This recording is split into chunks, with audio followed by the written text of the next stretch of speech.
All right, good morning, good morning, good morning, good morning, good morning, Tucson. We're back. We are back. Yes, we are back. The comeback is real. We are having our Fresh Start Empowerment Clinic today, this morning. So, listen, you got about an hour and a half to get down to the Goodwill at 1940 East Silver Lake in Tucson, Arizona, where we're having our second Fresh Start Empowerment Clinic. What is the Empowerment Clinic? It's the smaller version. It is when the city of Tucson and Fresh Start have a baby. It's the clinic. It's a little version of the expo. So come on down. We are excited to have you with us. We are excited to help our brothers and sisters in our community. And our special theme is Warrant Day. Yes, Warrant Day. So we're going to be working on resolving misdemeanor warrants. So we have our justice courts there. We have our city courts there.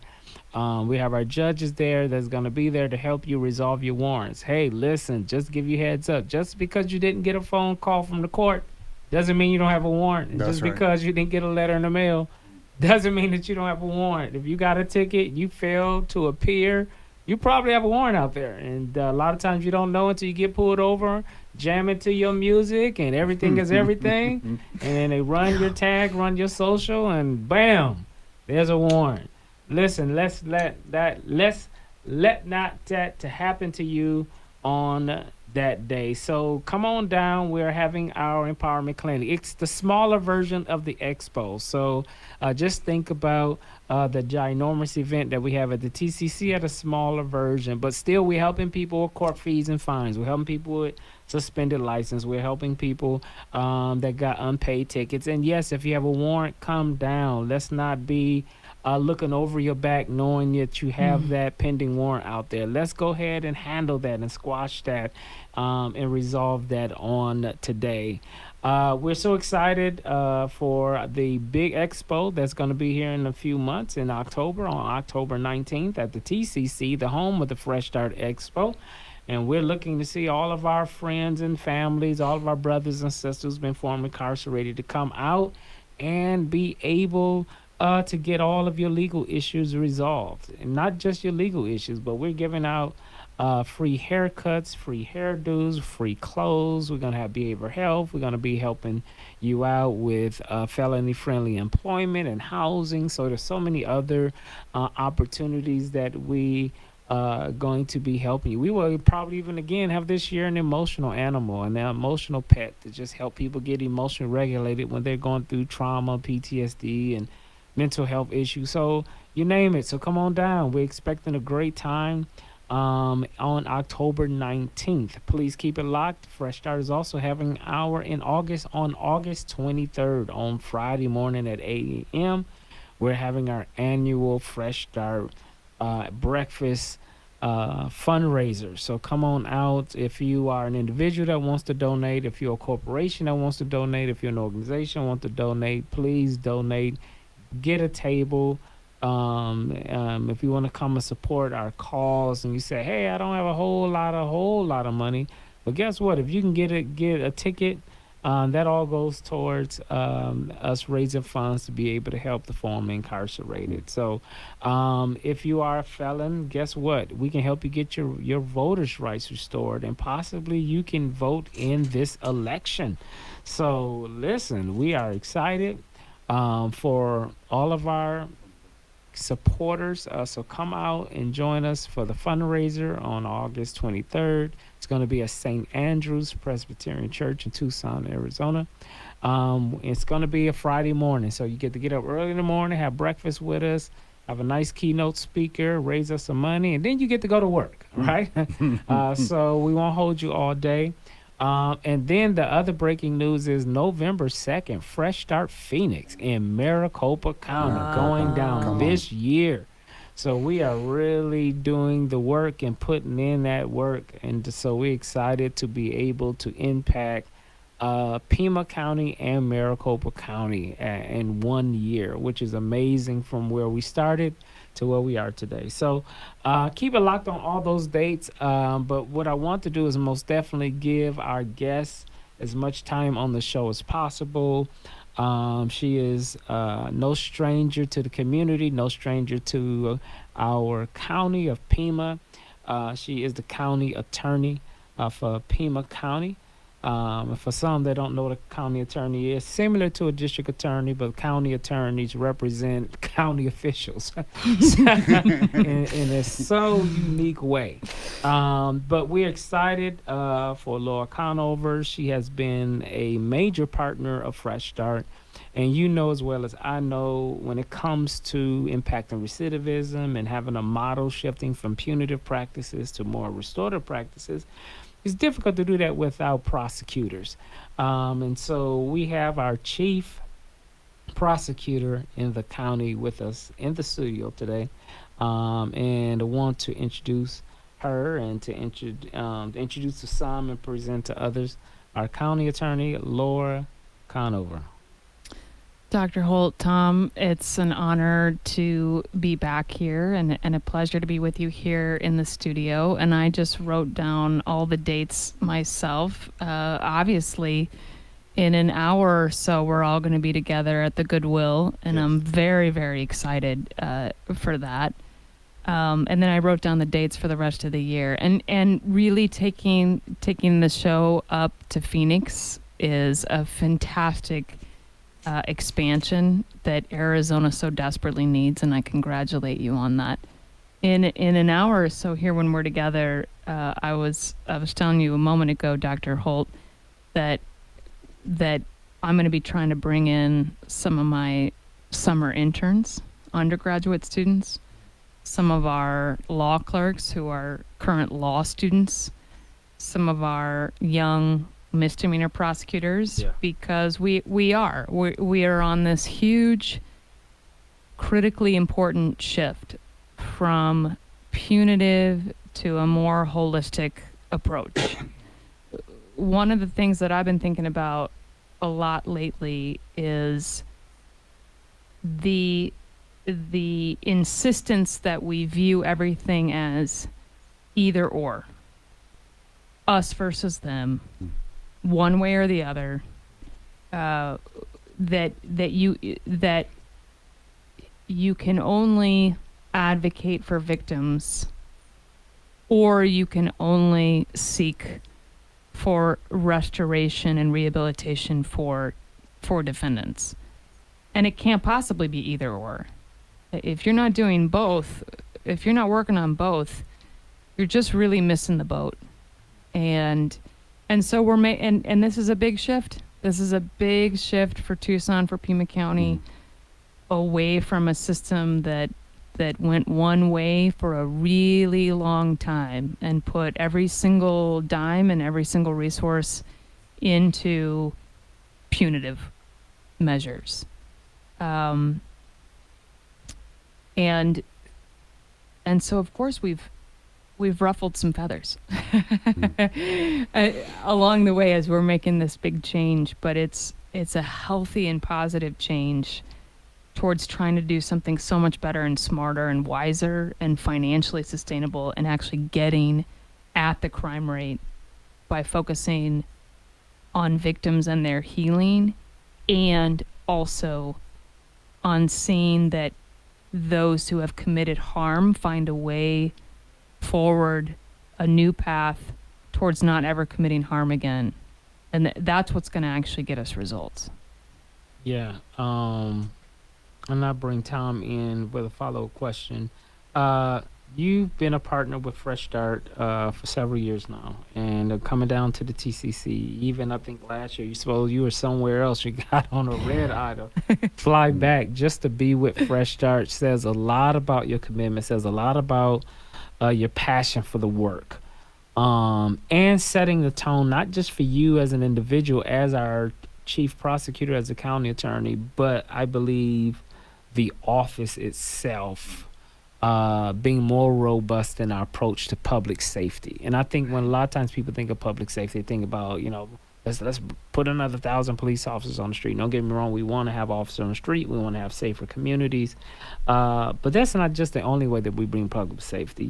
Shifting the mindsets of people who've been formerly incarcerated to never want to go back to prison again, to want to go back and integrate their families, to want to go Right. back and reintegrate their communities, says a lot about the other back end side of public safety. You was on record making a statement. You said Fresh Start is like one of your holidays, one of your favorite events, and when it comes to public safety in our county. Could you talk a little bit about that?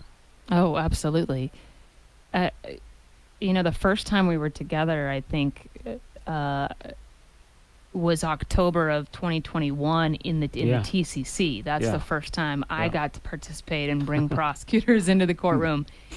And certainly part of it was, to be in a room of 1,000, 1,500 people coming out of COVID, and Yeah. we were vaccinating You're there. right. So I Yeah. mean, there was, Yeah. the room I think was filled with relief and joy Yeah. and community, and Yeah. that was part of it. But I do remember people remarking that I look like a small child running around on Christmas morning. And that is how I felt, because there is a kind of energy in there that's hard to describe. And it has to do with vulnerable families finding the courage to come down to the TCC, and they enter cautiously with some trepidation, but they're so brave to come in, and then you literally watch them moving around the TCC and solving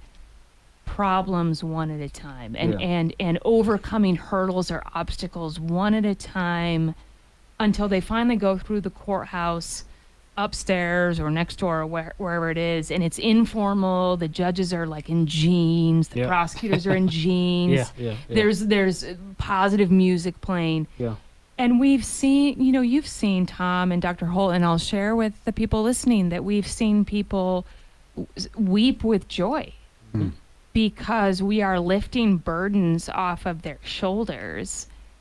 And I've never seen anything like it. I've never seen anything like it. And the sense that Fresh Start is achieving something powerful for so many people, who then go home to more people and more family members with that positivity. You feel like something magical has occurred. And that's why I also call it Southern Arizona's most important public safety event, Yes. because there's so much healing Yeah. that occurs, and the sense that people are being welcomed home instead of the way I grew up, and people released from the Department of Corrections with nothing, to go nowhere, to do nothing, to no one, and being alone. From that to a welcoming community that says, let's get back on our feet, let's get back to work, let's get a roof over our heads, let's get reunited with your family, let's get fines taken care of. That's just true healing. And we know the long-term effect has already begun to make our community healthier and safer. First and foremost, I mean, my first question obviously is why do we want Laura Conover back in the office of county attorney? Why do you need more time to do the things that you have done? What is it that you need to get better footing in and to establish greater achievements in? That's what we're looking for. What has Laura Conover done? What is she continuing to do? And what is she going to continue to do when she gets back in the office?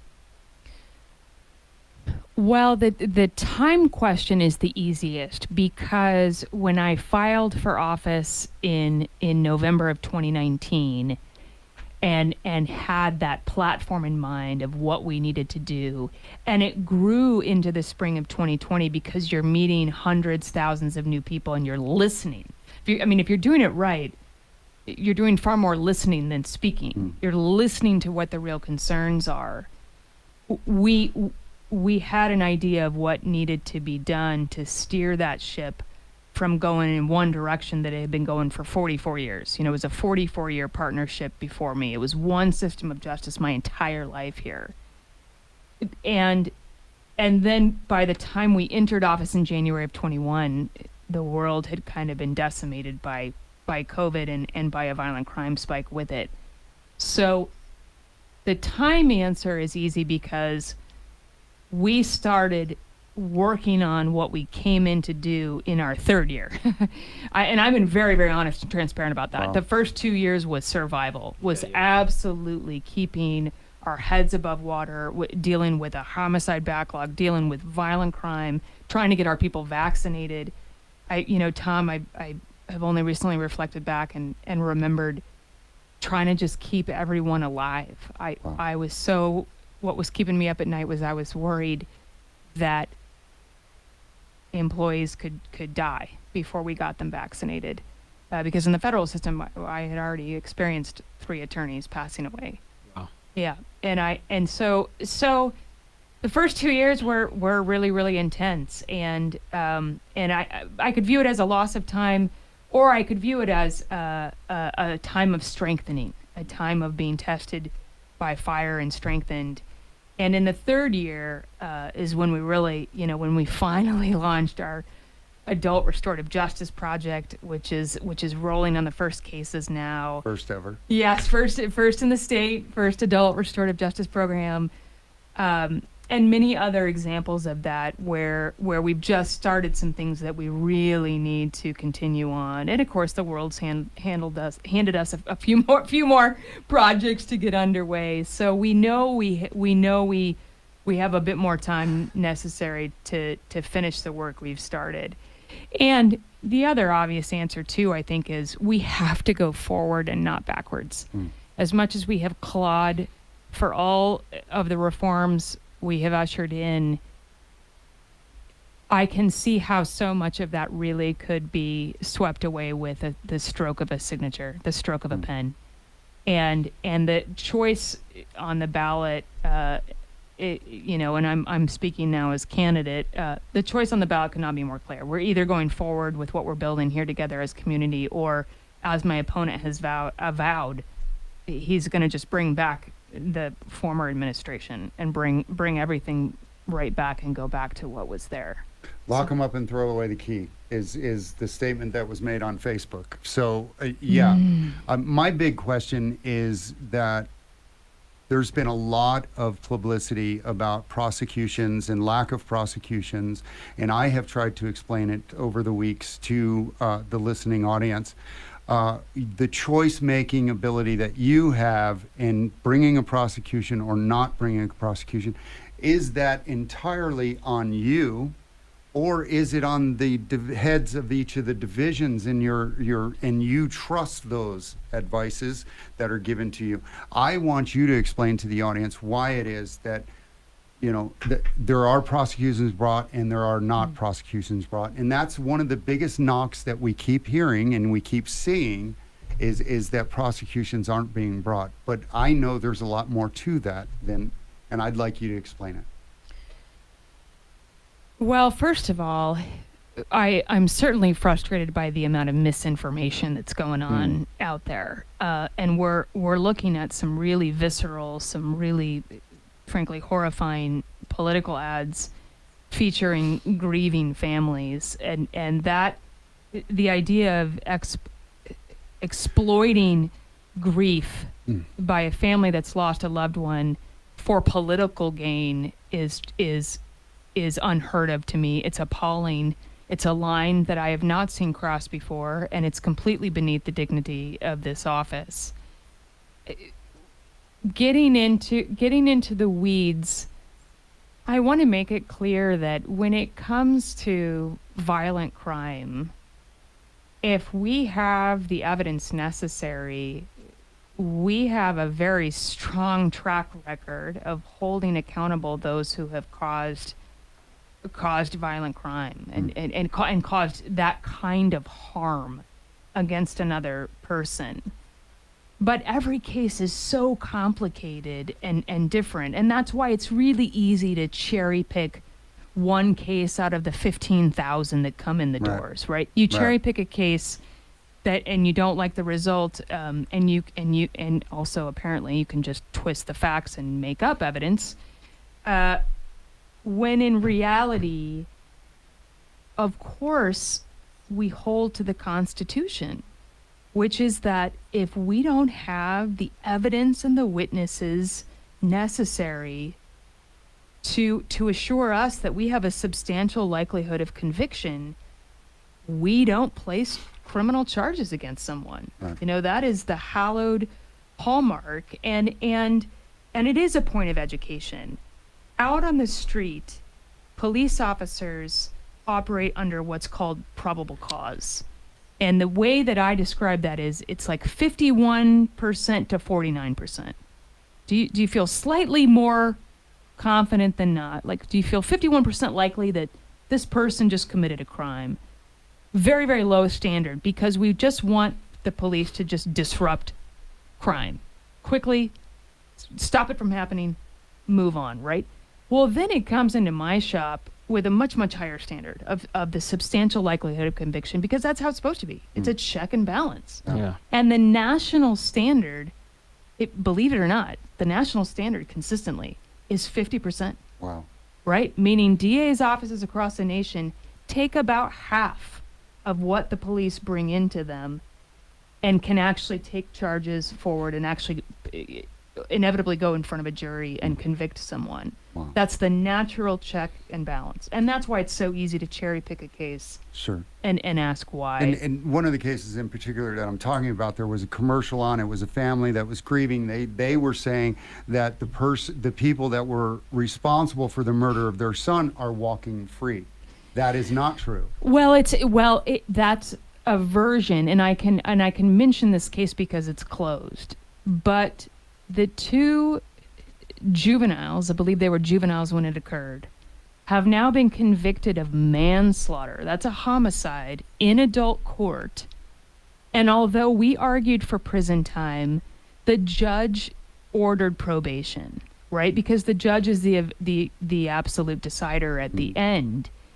And I understand that grief. I understand that grief because, yes, after 9 months, a year or so, those two young men were released to probation, to begin a term of probation, but with a homicide conviction. And that's because it involved what the judge determined to be a horrifying accidental death involving a vehicle. And he thought probation was the appropriate result there. And there's nothing we can do to bring that child back. No. And my heart breaks for that family. But to use that story, you know, I don't judge that family. I judge the politics, the very Trumpian. And are you looking to politics. take those two kids and take 3 lives? Are we going to take away 3 lives in this? Or are we going to establish restorative You have to justice? give a short 30-second answer because we're only 2 minutes. Yeah. Yeah, well, and the judge, and that was, I think that was the judge's thinking, and the transcript is clear, is he didn't think prison made sense Right. for those two kids, No. and that's the decision we have, and we should be restoring, and not politicizing, right? All right. So we're getting down to the last hour. Going to give you 20 seconds. If you can give us your elevator speech. Why should we re-elect Laura Conover? We are on the brink of an optimistic future. Every single violent crime data point in Pima County is down. We are recovering faster and better than every other similarly situated city in the nation from COVID and the violent crime spike because of who we are. We are special. And that's going to give us the breadth and the room and the resources to take this forward in the next 4 years and accomplish so much more. And so it's either forward or backwards. All right. So you've heard it from our current county attorney, Laura Conover, running for re-election. We are thankful for your collaboration, everything you do for us. Tom, you got a few seconds. What's going on? Hey, get your stuff together, get your paperwork together, get on out there. 1940 East Silver Lake, Goodwill of Southern Arizona. Come on out and get a fresh start, man. It's happening today. If you need paperwork for October, get out there, get the paperwork done. If you need warrants, come on, let's get them quashed. All right, you heard it. We're Yes. out.